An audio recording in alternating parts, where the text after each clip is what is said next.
Non c'è stata fatta nessuna segnalazione né da clienti né da lavoratori né da nessuna fonte, quindi lo stiamo prendendo da voi. Per l'Associazione Veneziana Albergatori è un fulmine a ciel sereno la denuncia della Filcams CGIL, che ha reso note le segnalazioni di diversi dipendenti di alcuni hotel cittadini, soprattutto del lusso, che raccontano di strutture con protocolli anticontagio dalle maglie larghe e persino di quarantene poco rigorose di turisti a rischio di positività. Ci fa strano sapere che sia stata utilizzata questo tipo di leggerezza su una cosa così delicata che implica anche delle sanzioni non solo amministrative ma anche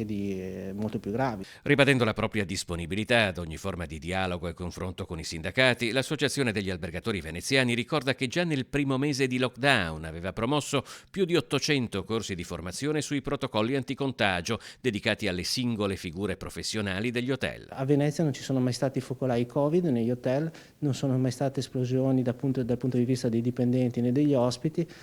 quelli che sono stati dei casi li siamo importati dall'esterno, quindi vuol dire che se nel complesso i protocolli sono stati rispettati e che hanno dato i loro frutti. Ci dispiace davvero apprendere questa cosa che speriamo sia limitata davvero a dei casi isolati.